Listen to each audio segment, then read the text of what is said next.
Let's call to order at 6:02. Welcome to the regular meeting of the Board of Library Trustees, meeting on August 11th, 2026. The time is 6:02. I'll invite Jinder to call the roll. All right, Trustee Ando, Trustee Lee, Present. Trustee Polk, Here. Trustee Vidot, Chair Kyle. Here. I'll invite Jinder to explain how the public can participate in this evening's agenda. Thank you, Chair Kyle. This meeting will be held in person and is being recorded and streamed live to Zoom at the link on the agenda. You may participate in person to provide public comment. Each speaker will have 2 minutes. You may also submit your comments by email by 4 p.m. on the day of the meeting. We are offering closed captioning for this evening's meeting on Zoom. Select the live transcript button on Zoom to enable this feature. Okay. So approve regular minutes. Okay, and May 12th, 2026. Did you review the minutes? Anybody? I Motion. move to approve. A second. Okay. Jinder? All right. I invite questions and answers from trustees to staff. So Is that right? That's what Yeah. you said. Chair opens. Jinder, can you take call for the minutes? Yeah, you have to wait for the calls for the minutes, Mary. Okay. All right, let's see here. So the annotated agenda, it shows that after the public comment period is called, then the motion and a second is requested. So since there's nobody there, I'll go ahead and do that. Trustee Ando, Trustee Lee, Nay. Trustee Polk, Trustee Vidot, Chair Kyle. Here. Aye. Thank you. Okay, so we do not have any public expression, so we can move on from that. We have special presentation. When we get to the heart of it, and Daniel, and I want to just say, let's wait for any questions until they've completed. Okay, so we're not interrupting their presentation. We'll just have them present and then we'll wait for questions and do that accordingly. Thank you. All right, so the presentation today is a recap of the Lunch at the Library program that ended for us July 22nd. The theme of this year's Lunch at the Library program was Farm to Summer. So what is Lunch at the Library? Lunch at the Library is funded through the California State Library.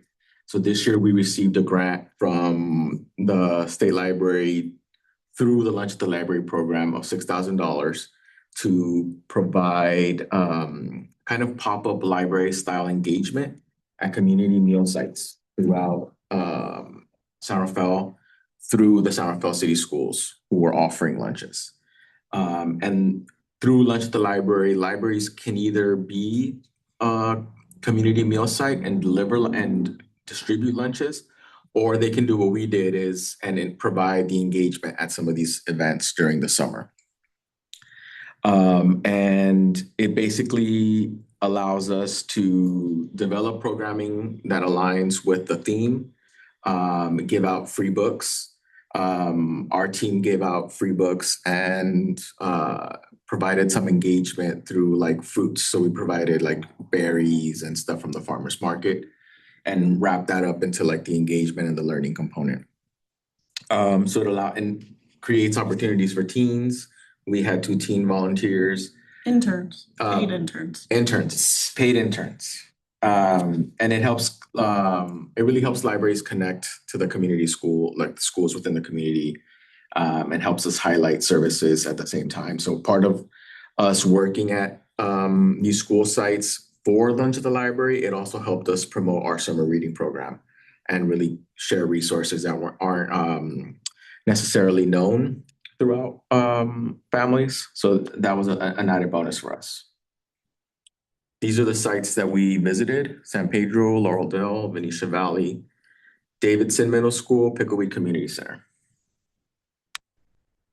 And then in total, combined for the meals, the sites that we visited, 811 meals were served on the on-site visit days. At 5 total community meal sites, the team did 7 visits, gave out 1,000 books. The teams worked 70 hours. And we provided a total of 7 enrichment farm to summer activities. And one thing I'll clarify about the doubled sites is Davidson had both the annex in the school for the 5th graders and then the 6th graders, so they didn't want to do the visits at the same time. And so we saw the 6th graders on one day, and then we came back to see like the elementary age kids. And then it was the same for Laureldale, I believe.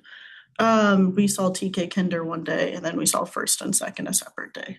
Because they didn't want us to be overwhelmed and also didn't want to deal with a lot of kids in like one congregated area. So yeah, we visited 2 of the same sites twice. And as I just mentioned, we give out 1,000 books to help students build their own home libraries. And those books were all 100% grant funded. So we used part of the grant to pay for those items. And I'll just add, for book selection, I myself did the book selection. I was a former children's librarian before this. So I'm still connected enough to understand popular trends in collection development. So I use those current trends in children's literature to decide which books we buy for K to 8 is what we had to buy. One fun thing we learned was that I thought we only needed about 30% of our books in Spanish, and I geared them more towards the younger age, but the feedback we got from the interns was that we needed 50% Spanish, and we actually needed more older reader books, so like more chapter books and more graphic novels, because I bought a lot of like transitional chapter books and like early readers, which are those like super thin books that are like maybe like 15 pages long. And those worked, but like the feedback we got was that we actually needed more older reader stuff, which is good to know that like there's a strong foundation in reading at a higher level in Spanish. It's typically it falls off around that age, but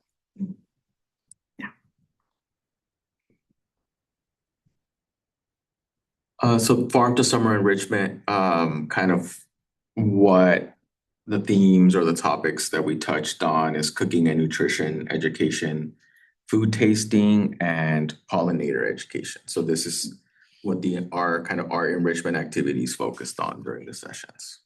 Yeah, each grant cycle they require farm to summer themes because they want to promote like food education to children. And so through like the community practice meetings that we have to attend as part of this grant, people talked about like what's worked for libraries that have been doing this for a long time and like what hasn't worked. And so we kind of worked with what they brought up because we had our own ideas, but then people were like, oh, that's not practical, don't do that. So then we realized that like, oh, okay, like the food tasting is actually super approachable, but like our own spend, which Daniel will show soon, is like what we added to that. And then in our most recent meeting, I brought it up and someone had a different recommendation that I'm gonna see if they want to work with next year, which is like a March Madness for like fruits. So you kind of like rank your favorite fruits and then like, you kind of like eliminate the fruits as you go down. And then we were gonna have like tasting for as many of them as we could. And then compare the different school sites to see like which school prefers which fruit. Which is a little bit more involved, but it sounds really fun. So that's what I think we'll do next year if we get the grant again and are able to do that. So these graphics were created by staff. And did the interns help with these? They are the ones who created The them. interns created these Yeah. and they were used during each of our sessions to kind of describe and inform the students on what they were eating. Yeah, so typically we had 2 fruit options for tastings at each visit. And then there were these cards for them to like understand a bit about the fruit, but then on the other side, like little fun questions that they could answer. And it was for them to take, so we didn't collect them back afterwards, so. And they were bilingual, so English, Spanish. Yeah, translated by the interns. So one was Spanish speaking, one was Portuguese speaking, so. Portuguese was not on our cards, but Spanish was, so that was very nice. And then our teen interns, we had 2 teen interns this year, 70 hours. Total hours worked, and that was their average hourly wage that we funded through the grant. And then just kind of the blurb, I realized now it's a little small. The interns knew some of the students informally through the community or through schools. But one cool thing is that they kind of became library ambassadors through this, like strengthen that relationship, and they're viewed kind of in a different way. And I feel that I think that was pretty cool to really have them be viewed as someone that could be at a library or that they work at a library and really provide a different perspective. Yeah, both are high school students, local high school students. They both want to go into education, so they really enjoyed like they got to not only do the lunch at the library site visits, but they got to help with some of the programs that Children's Services was putting on this summer, and it was really fun for them to engage in that way and kind of like relate back to some of the classes they're taking. So it was nice to know that like it's not just like they're earning money, but like it's relevant to what they actually want to do later on with working with students, so. And like just aside, they brought in such a strong energy that's different than the energy that was in our workplace. They were often in my office, forcing me to take a break. So Teams are great about not respecting boundaries. So I don't know that I've taken more breaks in my entire time here since like they were like, you've been in here for 4 hours, like you should go take a break. And connecting meals or summer reading. So as I mentioned a little bit, every community site visit really doubled as an opportunity for us to promote summer reading. But our bingo cards for summer reading also listed a lot of resources and activities that most people may not know we provide. So it was a great opportunity to, through summer reading, promote some of our other resources through the bingo game. The interns signed up participants for summer reading. And of course, we provided the take-home books and paired them with summer reading materials. And then just general promotion of services in summer reading.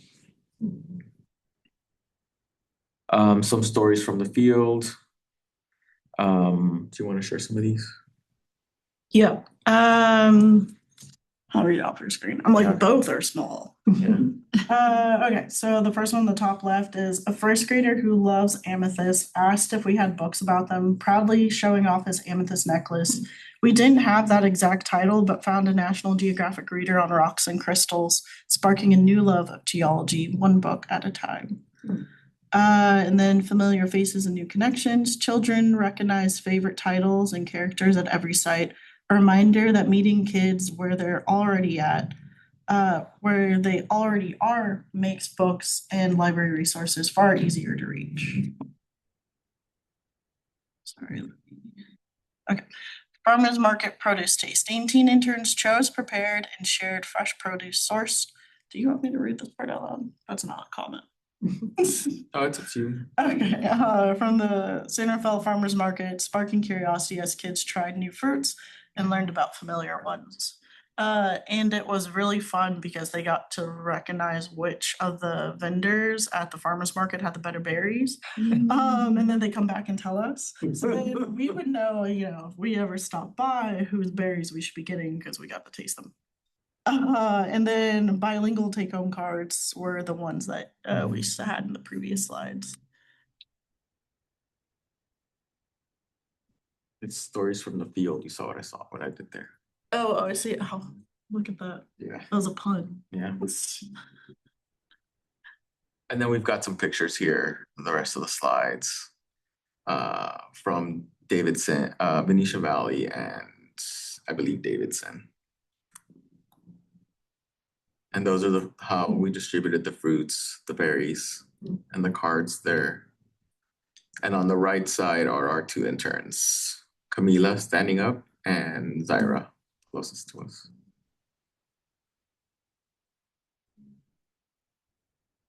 And picked strawberries.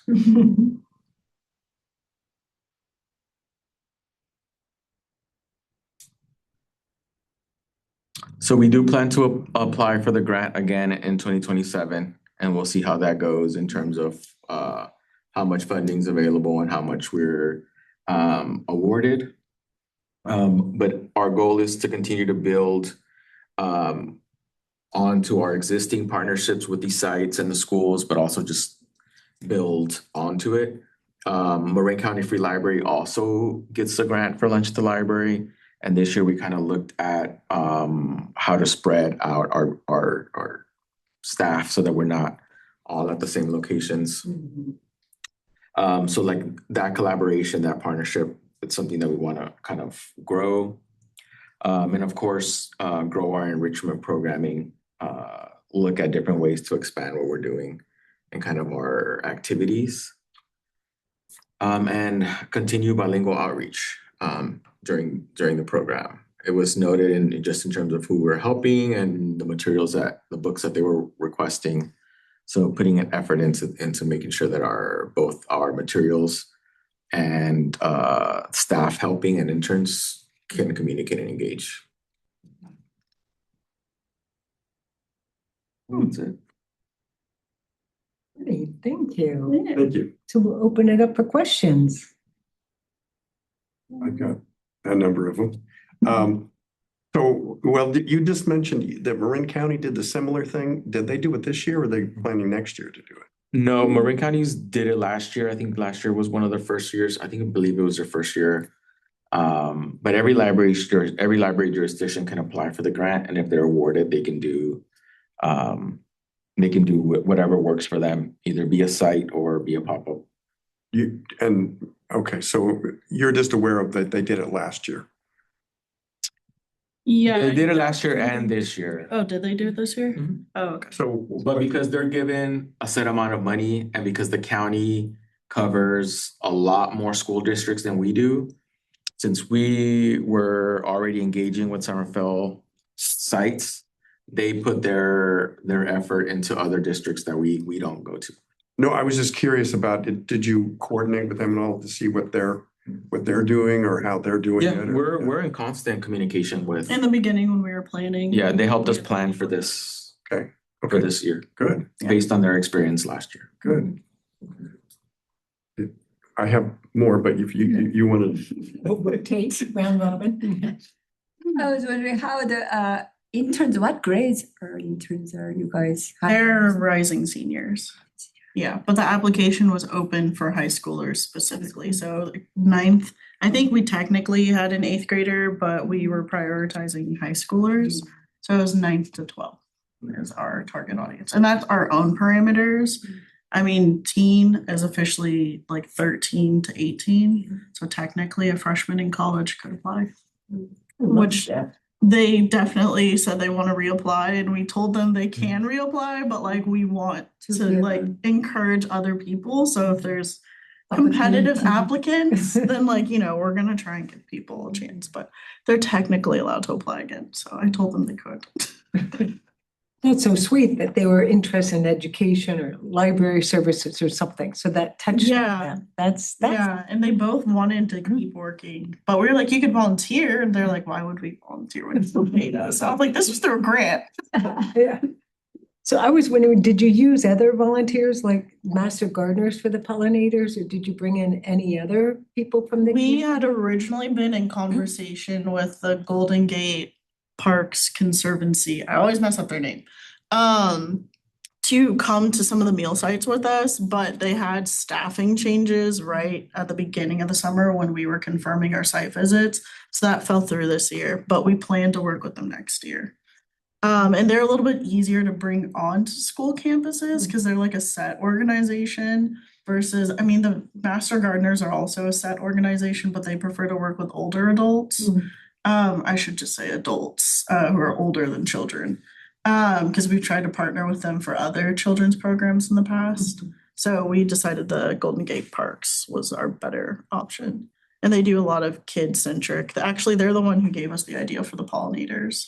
Because they came to downtown and did a program and showed me like all their supplies and how to do it. So we essentially like took their great idea and like condensed it because you've got like an hour to serve like 100+ kids and get them books and give them tastings. And so we learned very quickly that it had to be quick activities, not like full engagement, like that's off the table. Yeah. So what was the attendance like at individual schools? Was it a, Do you have those? Yeah, you have those numbers. It varied by school sites because each school site was already designated for camps. So they typically had 1 to 2 different camps on the sites. or you mean other things they were doing?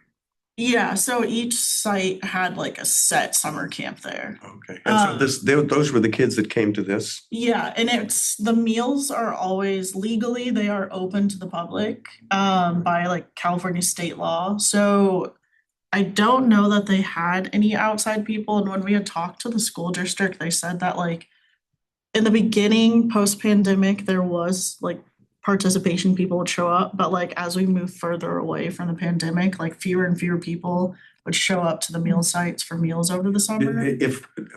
What about kids that didn't participate in the camps were? Yeah, no, those are the numbers I'm talking about. Like that continued to shrink. So I don't actually know what those numbers are this year. Yeah, when we meet with the school district in September, we'll be able to get those numbers. Yeah, the grant doesn't ask for specific of who was what for the pop-up sites because each pop-up site works differently. So what were the ages? It was specifically TK, so that's 4 to 5-year-old to 8th grade. So what is that, 12? Yeah, 12, maybe 13. Yeah. Was it camps or summer school? Was it camps Camps. that the Yeah. school put on? Through nonprofits, through 2 different nonprofits. Yeah, but the stipulations for the grant is that it has to be USDA certified meal sites. So we can only work with those meal sites to do these pop-ups, which the schools are automatically certified. So it's easier to work with them. There are community meal sites. I don't know that there are any in San Rafael, but when I worked in Oakland, there were community meal sites that also were like non-school affiliated that could do it. Yeah, I was thinking like the Boys and Girls Club that's like at Davidson, or they used to be. They didn't have an active program this summer. Oh, okay. Yeah, but the YMCA did take over. That's why we were at Boro for pickleweed. They took over this summer, whereas it's usually Bahia Vista. Okay. So that was like the only technically non-school site, but it was like they partnered with the school for the camp. School district providing the food for the summer? Yeah, through their own grant, through their own state grant that funds the Federally meals. funded food program for the, it's like you call it meal sites. It's like but you are offering the fruits and mostly fruits, like berries, and so it's not actually main meal for them. No, that's what the school is serving. So the school is serving the free lunch. And where our enrichment was to choose to do food. Yeah, we didn't have to do that. That's just how we chose to address it based on the feedback of other libraries. But you only did berries, is that right? Yeah. Fruit. Yeah. Well, no, there were apricots and apples. Oh, I said fruit. Fruit. Yeah, yeah, but the pictures we only had were, Oh, okay, yeah, okay. I think she had 8 different options total. So you said you had feedback about things. How did that? We had surveys. Oh, surveys. You did surveys with who? Through the grant, they had paper surveys that we had to For the collect. kids? Mhm. Oh, Yeah, so we got feedback from the kids. okay. Now, was it substantial? I mean. There were some great quotes in there. To interpret with. Yeah, Yeah. I mean, what was nice was we had 55 completed surveys from kids, 4 of which were in Spanish. So like, we actually have data to give back to Yeah. the. That's great. grant, which is great, because there are some times where like you get like, Does that help for future grants when you're? that does. Yeah. I would To show think that so. participation, Yeah. yeah, that really helped. Yeah. And in the grand scheme, like we're smaller because meal sites, our smallest was Pickleweed because of size. So I think they only had like 50 students at Pickleweed. Our largest had 225 students. Day, on a single One day? on a single day. Wow. And there was only one site that was like a little chaotic. Every other visit was great. I will not name them. But there was only one site, which we kind of thought like, oh, well, you know, we're working essentially with a third party. We're working with camps on the school site. We're not working with the school anymore because school's out. So like communication can get a little funky, but it only happened once. So, and I was like, well, You got it. yeah, I was like one, and it wasn't even our biggest day. So I was like, oh, you guys are okay. Shake it off. We're fine. We're fine. So what do you think the kids liked the most? I mean, there you had food, the berries, you had the books, and you had the interactive stuff. According to them, they like the stickers most. Yes. We had all of our like love your library campaign, like the leftover bookmarks and the stickers, like the fox one and the heart one and the tattoos. And our Oh, interns tattoos. came in and gave us tattoos too. They use the tattoos, they put it on before every site visit.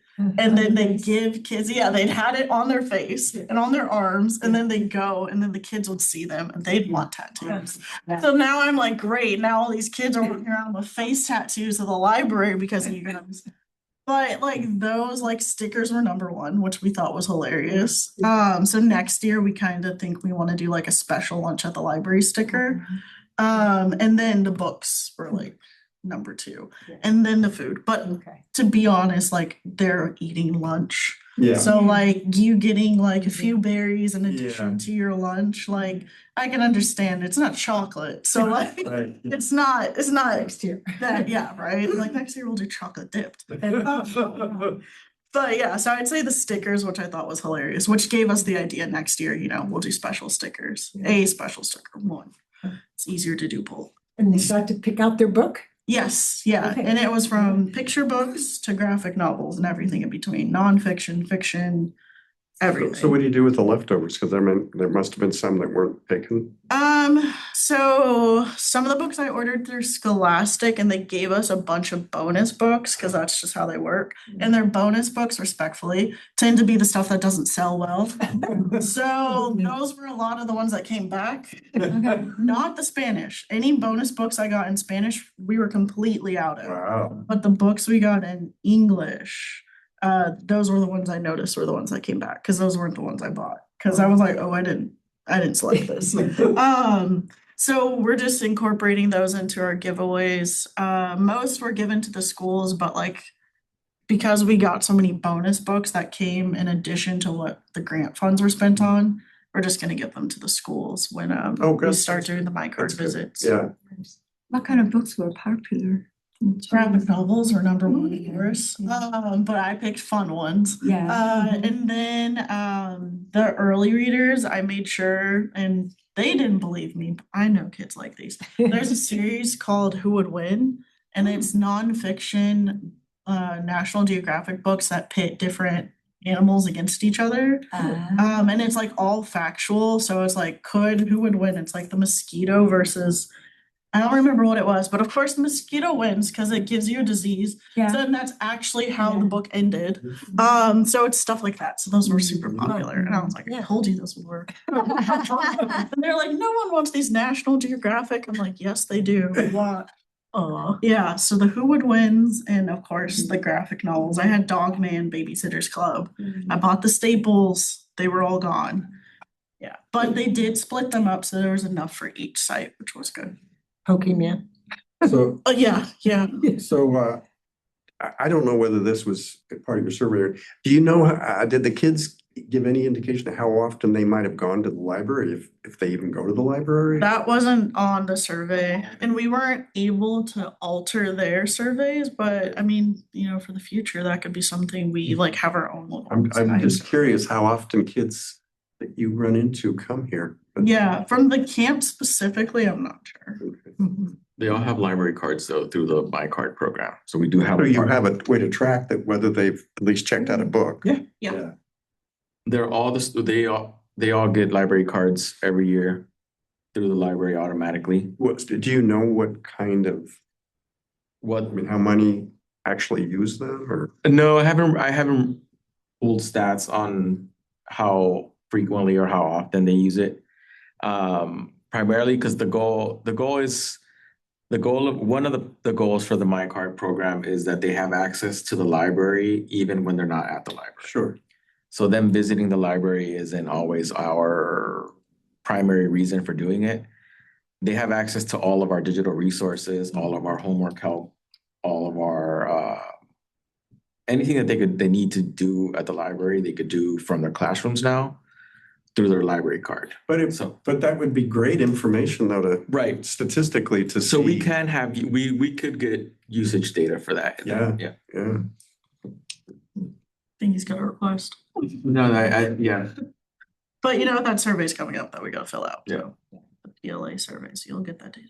It was like a wonderful day. I mean, each day, it just. They each came back with population- smiles on their face. They Yeah. loved it. The interns made me jealous. Like I Mhm. love outreach, so I would have loved to go, but like it Mhm. would have been overkill for me to be there. Well, Brianna, our teen librarian, was their supervisor and was their direct report.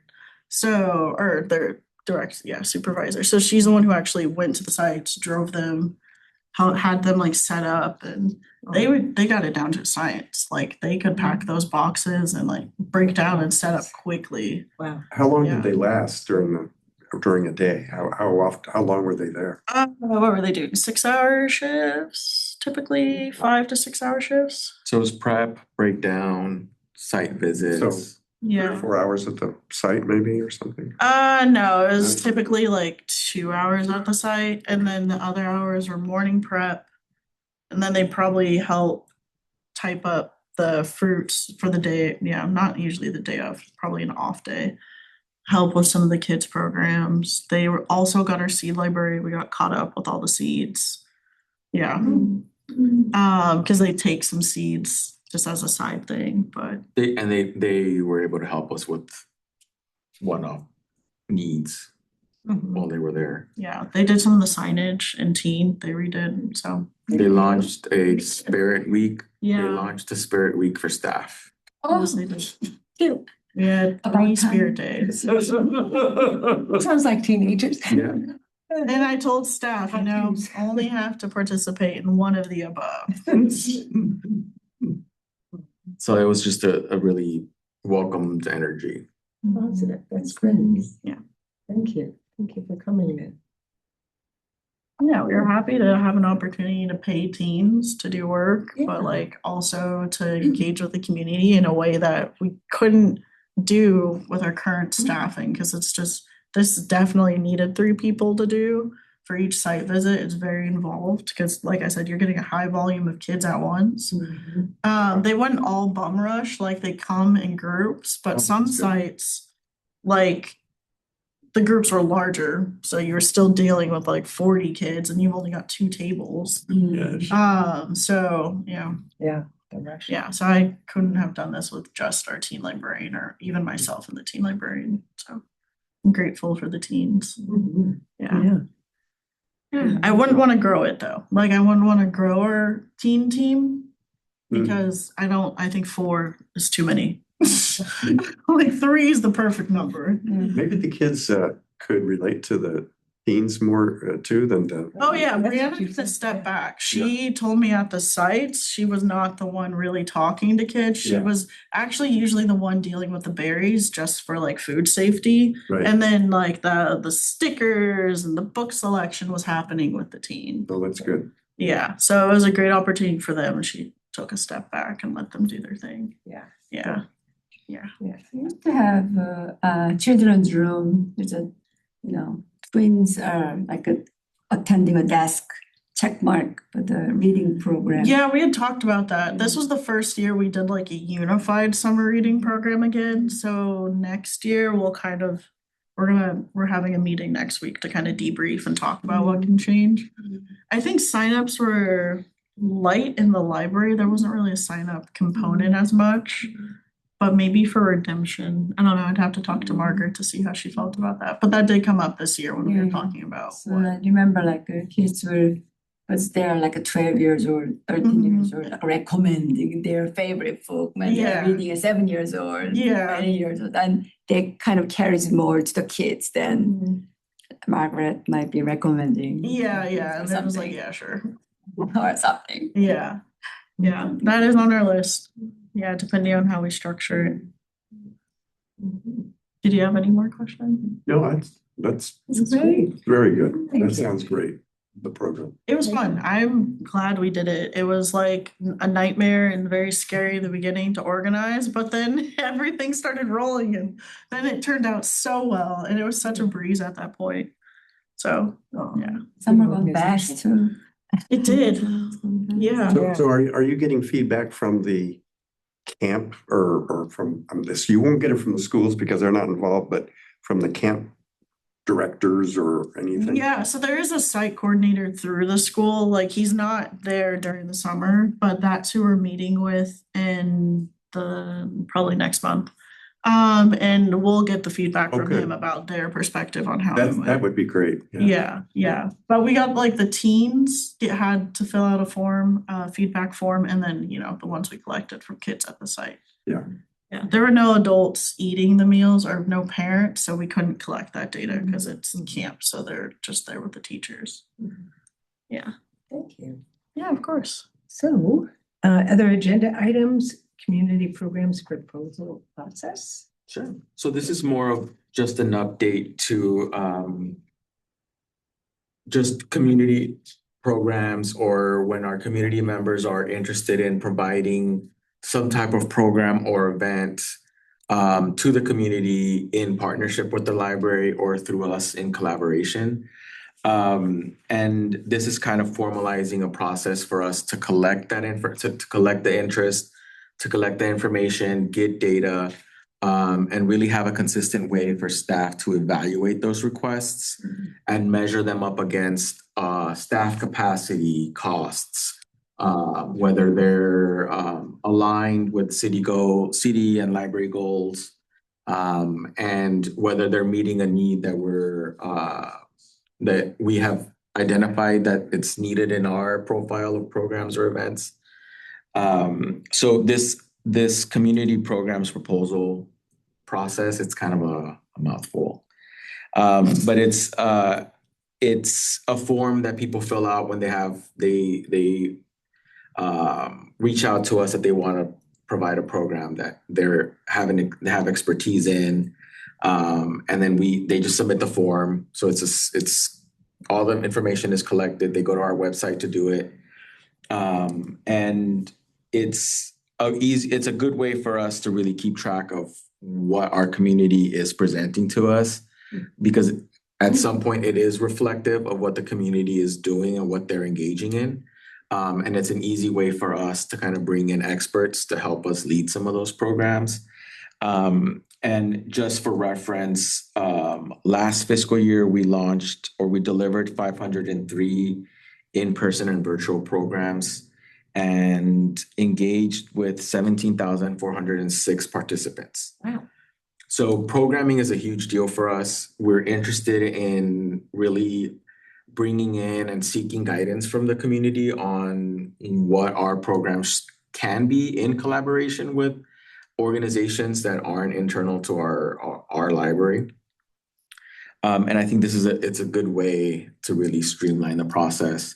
But also it makes sure that our staff know how to respond, that aren't immediately pressured to make a decision to say yes to a program or no to a program, depending on how demanding a requester is.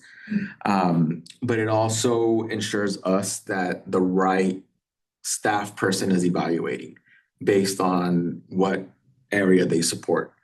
And some of the topics that we that we're noticing are coming through are let's see, where do I have that on there? There's a lot of mindfulness program, gardening, youth literacy, and artistic self-expression. So the form launched, when did we launch this form? Maybe a month, 2 months ago? It was right before Bonnie left. Yeah, so July, some mid-July, like a month ago. No, yes, yeah. And we've already gotten a good amount of responses and around surrounding these themes. So it puts all the information in one place. Staff that are navigating and figuring out programming for the next year, it helps us plan ahead of time. But it also ensures that our messaging is consistent, that our evaluation process is consistent, and that we're able to look at kind of what our library-led programs are, what we're sponsoring, what we're developing, and then filling in the gaps with community-led programs and events. And then in the staff report, I kind of listed, I don't have to read all of them, but just kind of what the questions are that the form asks. And it really seeks information on what their experience is on the topic, whether they were doing like a one-off program or if they envision this being a series of events that we can launch, how their proposal aligns with city goals, what their intended audience is, and of course, like what the cost is, which is another benefit because it allows us to look at the budget and really allocate funds as we're going based on what is proposed. I'd say prior there was the form, like why this form is really helpful and to emphasize the standardization is because previously it was just someone would come to the desk and say, hey, I want to do this program. And they may not be talking to the relevant librarian, and relevant being you could be talking to the teen librarian and you're talking about an adult program. So that's not the person who's going to decide if they do it. And then also in that moment, they don't know what the budget is. So they also can't say yes in that moment. And there's a lot of questions that weren't getting asked or just weren't in the thought process of things we need to consider. And so this form put every question that we do ask when deciding a program, whether ourselves or we're asking a partner, into one form. And staff themselves have a similar form internally that mirrors this, that I'm asking those very same questions of like, did you think this through? That's essentially what it summarizes. So the form's a little bit longer, but it's to really make people be thoughtful, not just say, hey, I want to come read a book to kids. Because now we've got to ask you a lot of questions. All right, what kind of book do you want to read? Why do you want to read this book? How often were you thinking of doing this? How much was this going to cost? What's your expertise? Do you have references? Like, these are just normal questions that we ask, but it's easier than having the back and forth in person or over the phone, or many emails, like one form. And you know what we're going to ask, and we're asking everyone the same questions. Yeah, so it's very convenient. So you had that many people coming and saying, I want to present. Wow. Yeah, and it really depended on the staff member they talked to, and did that person pass it on to the right person? And then sometimes it just get lost. So the information stopped. Now we don't have this person's information anymore. So then they'll be like, hey, I spoke to so and so. And we'll be like, oh. I'm struggling here on understanding exactly how this is people that come in that want to do something with the library or in the library. That's exactly it. Yeah. And I mean, what do these people need, basically? I mean, are they looking for a forum to be able to do what they want to do? Is that, I mean. Well, for example, it could be that someone wants to teach a yoga class. Okay. And they want to do it at the library. But we've got questions about what that means for what's the audience. What kind of space do you Is need? it open for the public? Yeah. Yeah. Where's the cost Which to library? us? Which library? Is it bilingual? So it's almost like a formal way of them presenting a proposal for us with all the relevant information that we would need to make a decision. Because someone can come say, hey, I'm offering a story time on Tuesday mornings, but we could already be doing a story time on Tuesday mornings. Right. So it helps us evaluate what if we're already doing something internally, whether there is a need to bring in something else. So why would somebody, I mean, I can see reading or something. Why would somebody come to the library? I mean, I would think they might want to go to the community center or something, or We're like we have a captive audience. We have the space, we have a captive audience, we have reach with our newsletter. So like we're doing a lot of the work and marketing for you.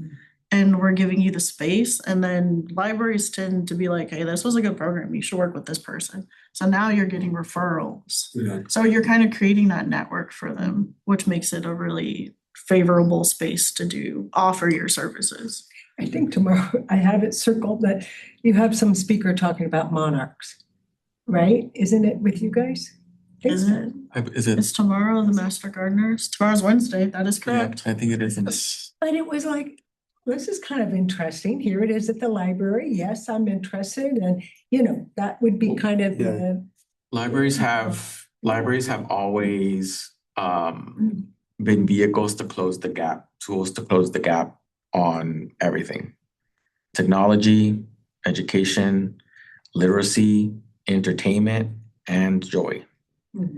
So a lot of the times, for example, our tech help programs is maybe someone can't go to the Genius Bar at an Apple store because they don't have an Apple device, or they can come to our tech help one-on-one and come do it. That's technically not traditionally a library service. Right.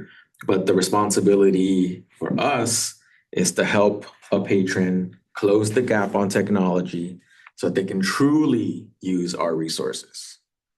So we're setting the framework for that. So if I teach you how to use an iPad, for example, and I say, now with this knowledge, you can download books from Overdrive, Libby, you can stream from Hoopla, Canopy, you could download from Palace Project.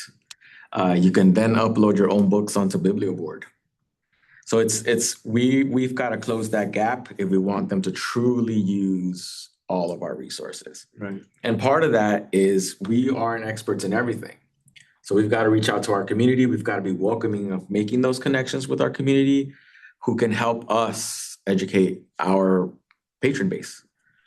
And a lot of the times it isn't just education. I'm a firm believer that sometimes we have to leverage the gap of joy and entertainment and leisure for people who can't access those things. And I think one kind of side benefit to this is that once we merge into this new community library and community center, we're going to be working with a lot of joint space. Right. So we're going to have to really envision what our offerings and our programs look like. Whether it's that the library offers kind of a gateway program into some sort of recreation program, and if they like it and they're committed to it, then they go further with the rec team and the rec side. So this is a lot of these are great practices to start putting in place because we're going to be utilizing them in different forms. Right. But it's the library values community partnerships, and the library is really more than just giving out books and DVDs. And Yeah. part Which of is that- what the vast majority of people think of it as. Yeah, Yeah. they think of it, Yeah. but I think I think that's why this is so important, is because a lot of community organizations that people don't expect to be part of the library Right. do want to be part of the library. And I can't think of a better ambassador than someone who does a program with the library and then they go to their larger audience Yeah. and they tell them, I'm also at the library. Yeah. So we've got to look for those kind of Opportunities. opportunities to Yeah. where our resources are highlighted through collaborations. Sure. Yeah. Yeah. So that's kind of what the importance of this is. And I'd say SCOM is a really good example of that. What is? SCOM, don't ask. SCOM, I know Yeah, I SCOM. was like, don't ask me what that I acronym know what that actually is, stands for. yes. But they approached us about it. This was before we had the forum, so this is a situation where then I had to run around to be Ultramarine, like, yeah. do you Yep. know, can you Yeah. can you ask all these following questions? Okay, great, these are their answers, lovely. But that's an example of like, we weren't already aware of them. They approached us with a great idea of a mini series, and then it worked so well and they're reliable that we're able to continue that partnership.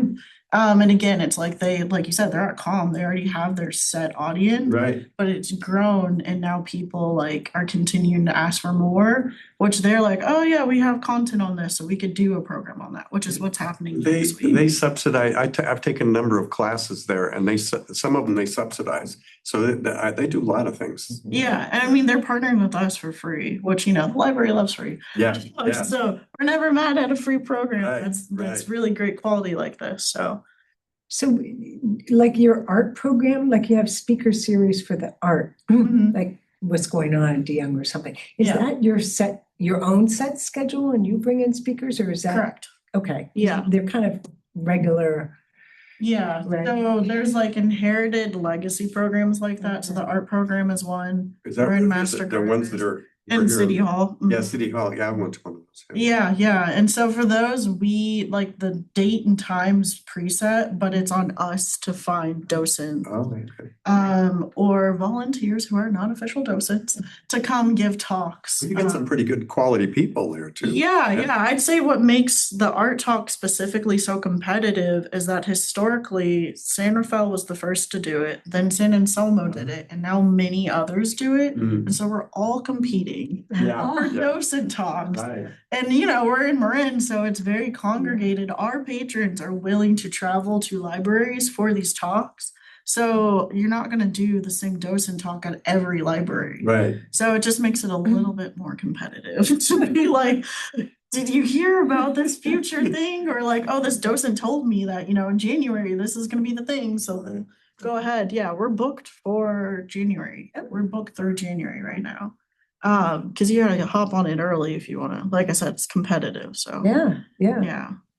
I'm just curious, can you see a future schedule? Do you have since you had these proposals, do you have a schedule 3-4 months in advance that the public can look at, or no?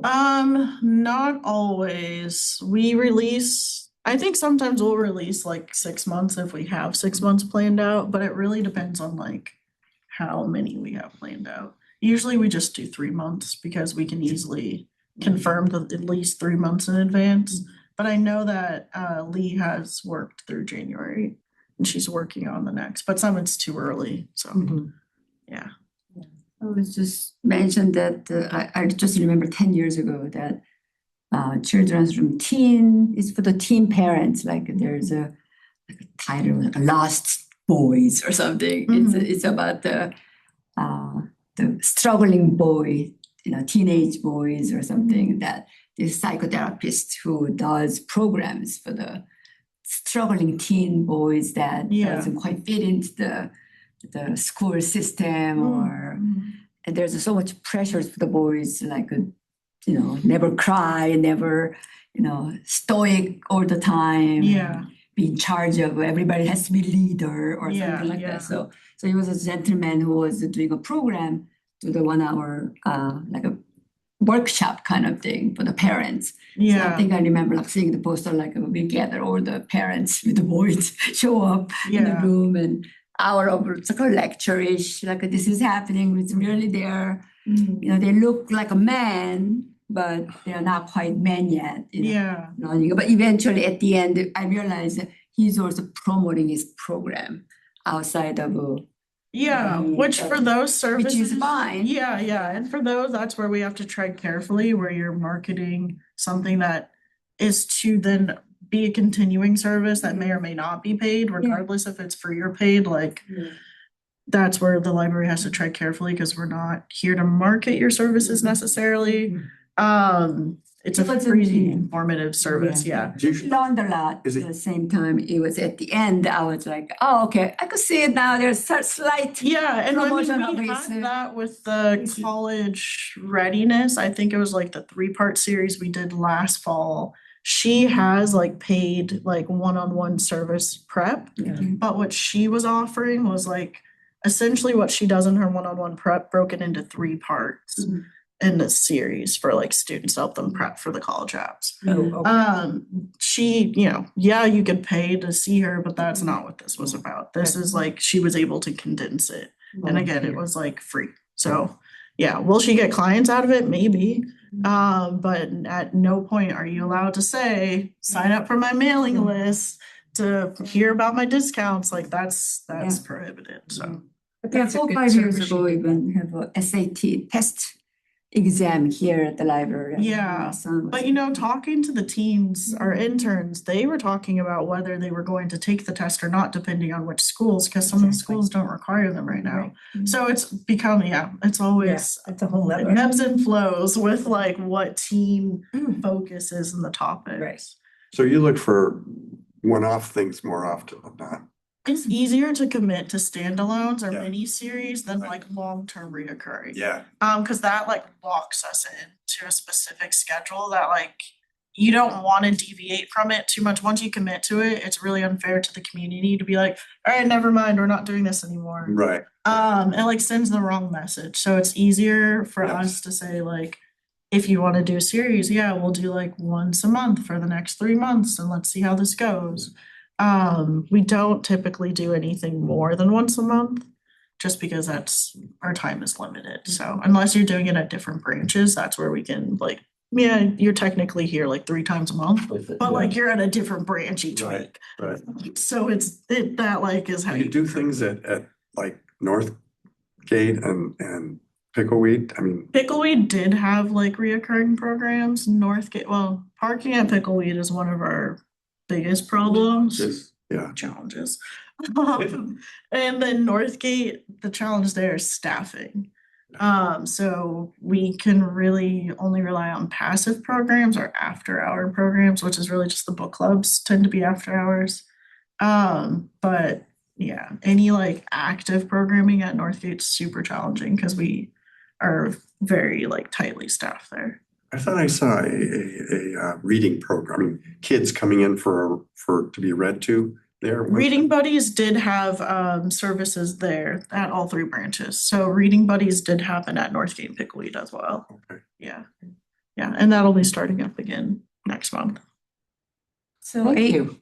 Oh, do you have any more? questions? Adrian Brigg did the workshop for the Okagami, Okagami. yes. And then I think it was so well attended. I Mhm. remember like you guys thinking about doing second one. Yeah, So I might have, you guys have done second one, right? you know, we just talked about budgets.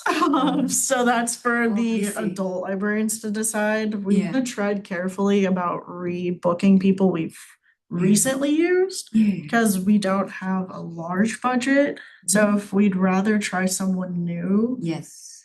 for the sake of seeing, is this person worth keeping in our rotation? Yeah. That's a conversation That's that the fair. adult librarians are having. It's very Yeah, right. she was good. Like, there's another art program we did, like, I don't know if you saw it, but it was like a cactus painting, and it looked like it was under black lights. It was beautiful. It was well attended. Yeah. Everyone's art looked professional. Yeah. I was like, oh my God, everyone like raved about his instructions, and it was the same for our ceramics, which we're like, okay, we know people like these hands-on activities. So yes to hands-on, but maybe like we need to try other people just to keep it in rotation. An interest. Yeah. Yeah, Adrian's on our list. Like, we know her program's Oh, no, good. I'm done. and- I'm Yeah. done. She's on our list. She's too busy to be Yeah. with, so she Yeah. doesn't need any more promotion. Yeah, but we're like, yeah, so she's on our yes list, but you know, we want to try other things. Like the art was great, the ceramics was great. I'd love to see them try a different medium of art. I could teach for free. Yeah, I learned it from the classroom.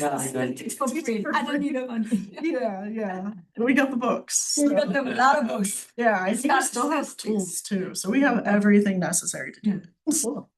Cool. Yeah. Are there other reports? That'll be it. No, that's it. Does anybody else have, let me see. Any trustee reports or attendance of seminars, board? Nope. Anything, Sunny? No? Well, I have a liaison report. I think that was next. after Oh, I'm the- sorry. yeah. Before trustee reports. Oh, okay. It'll be Yes. pretty brief. Yeah. And I'll just follow the same format. I'll just go through kind of downtown, Pickleweed, Measure K. So for downtown, we just presented and we wrapped up lunch at the library.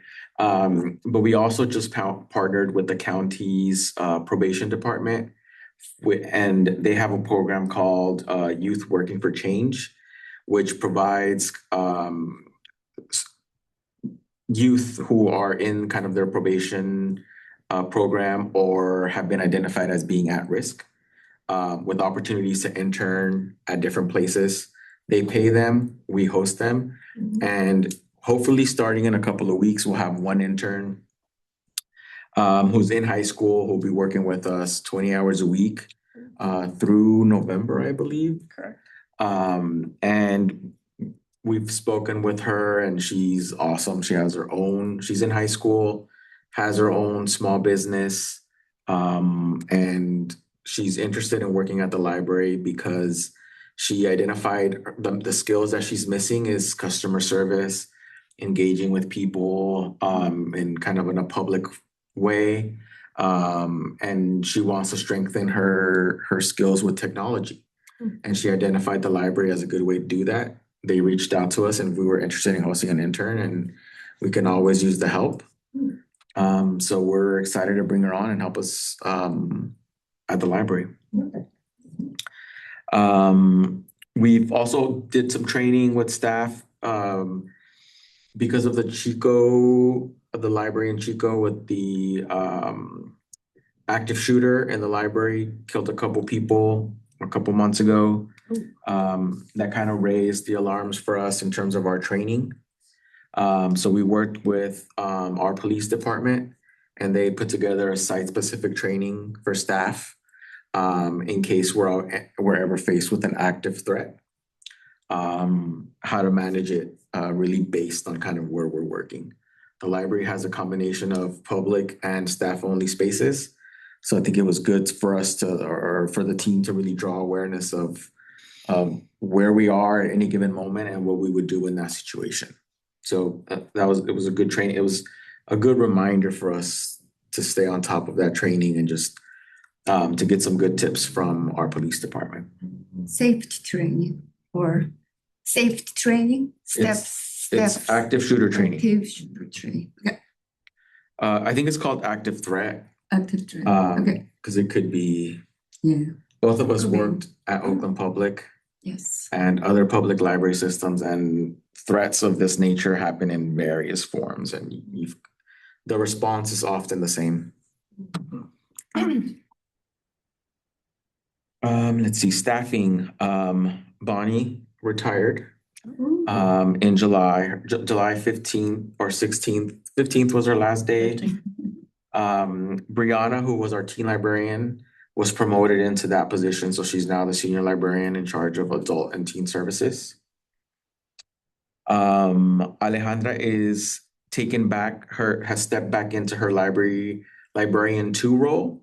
So vacating her senior librarian branches position, which we're recruiting hopefully at the end of this week. So that'll go out. More for downtown is in order for us to get artists to display their art at the library, they've got to go through the Public Art Review Board. So they've got to be selected through that committee to be an artist that can display their art in city buildings and in public spaces. And then for this next process, the library is going to be a site that artists can, as part of the call out for artists, specifically because our space calls for 3D art. So will be more specific just so that we have more options of artists to host installations in art at the downtown. So that's exciting. Yeah. For Pickleweed, as you can see, we tried a site visit 2 months in a row. Isn't it beautiful, everybody? And the construction's just really slipping. Construction probably won't end or be completed until late September. There's some components with like the security features of the doors and working with the police substation that's causing a little bit of delays because of just the particular nature of the equipment, and only certain companies are allowed to work with that because of the sensitive nature of the space for our police department. So it's taking a little bit, but it's looking really nice. Okay. It's going to be a great space, and hopefully next month Is there more we can give parking you- there or no? Oh, no.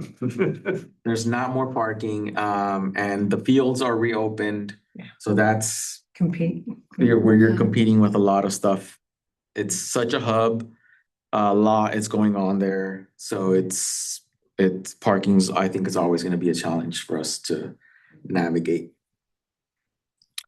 Let's see, Measure K, in the city council certified the results of the election for Measure K in July.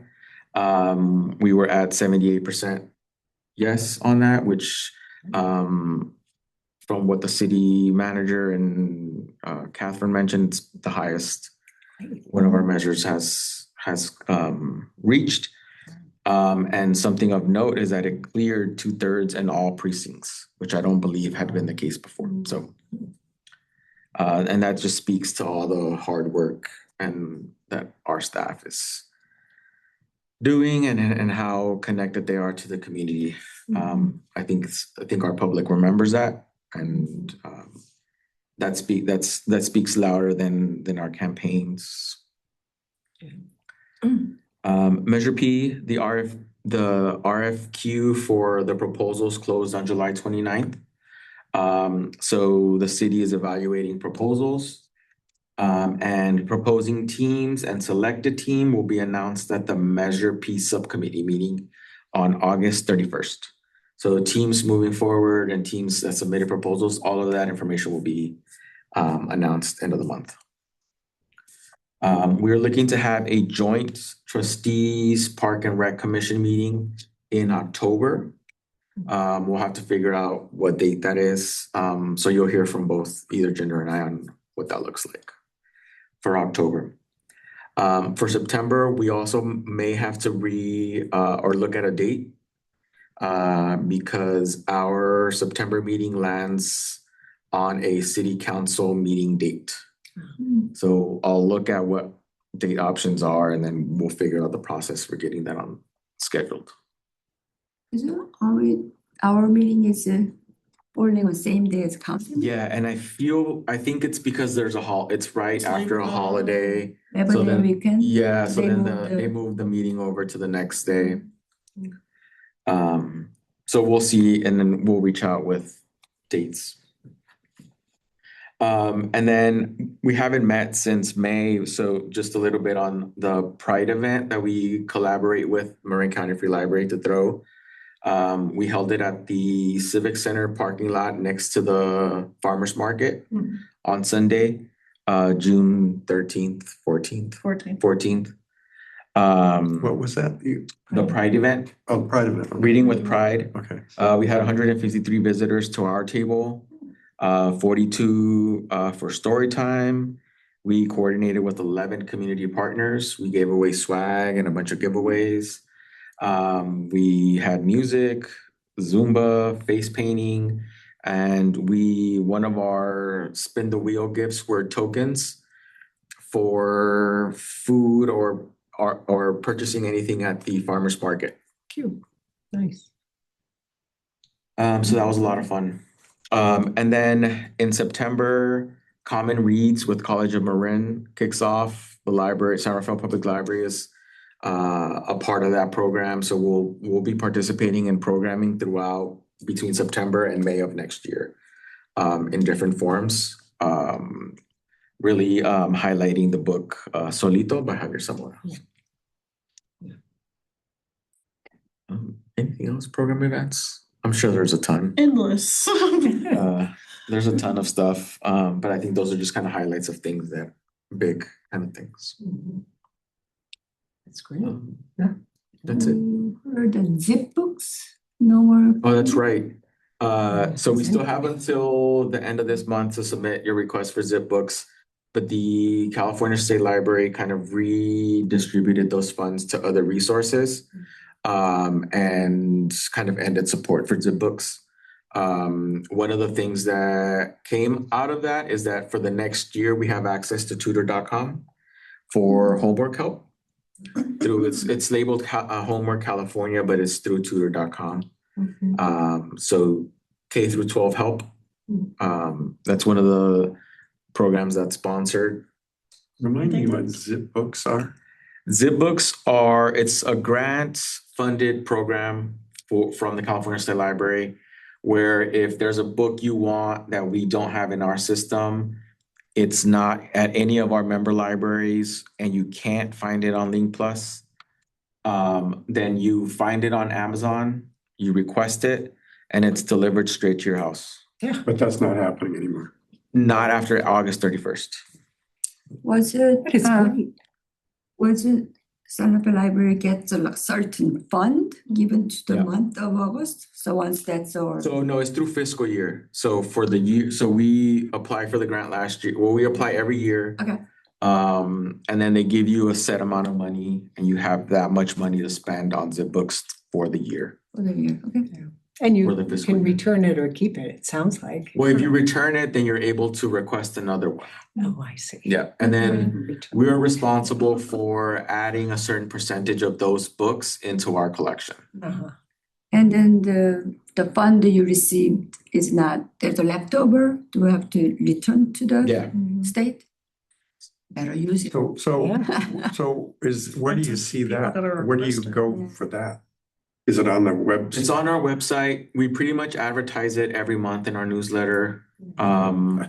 It's okay. There's so many There's so much stuff in stipulations it. to it. That Oh, is there? Yeah. Yeah, it's a little hard to work with. Oh. And that's one of the things I expressed to Daniel. And I mean, it's no secret, but because we are fortunate enough to be a part of Link Plus, we have access to a lot of books, which negates your ability to get But that book. yeah, well, I asked that because I do a lot of research and there are many times when Link Plus does not have what I Yeah, want. this would have been a great Zipbook, resource but- for you. So I can still do it though till the end of the Still do month. it till You then. can only get one and then you gotta return it if you wanna get another. Oh, okay, Yeah, okay. so pick the one you really Yeah. want. Yeah. wife's. Yeah, that's true. That's true. Yeah, that is Emergency. loophole, that is loophole.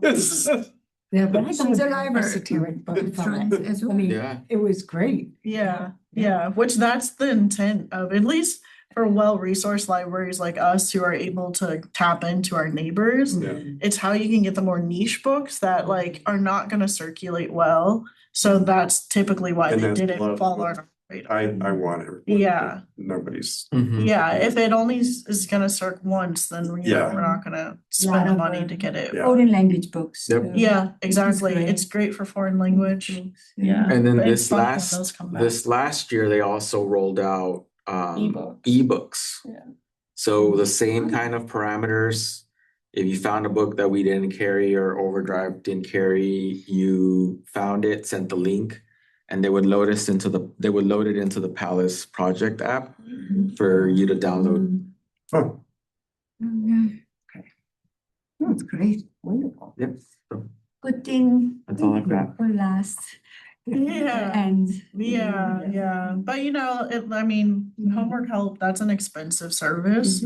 Tutor.com Tutor.com, is it's expensive, so it's nice that we have access to it for a year, cause it's 24 hours, multilingual. 24 hours. Yeah, 24/7. and they have like the SAT prep, they partner with Princeton, I believe, so they have like the Princeton books and stuff and resources. So that's also one of the reasons why it's more expensive, so I'm like, we lose Zip books. Yeah. But we gain tutor.com, which is like, The if tutor.com, good. one-on-one, live. Subscribe. versus- They do, there's a time frame for it, but Timeframe, yeah, yeah. yeah. It's interesting. On the way over, there was a news update about LA school district, and they're limiting all screen time with the teachers. And they were talking about a science teacher that said, we're so used to doing screen and all my lessons on a screen and experiments and everything else. And they're shutting that down. And Yeah. then other school districts are saying no phones at the school, Mm-hmm.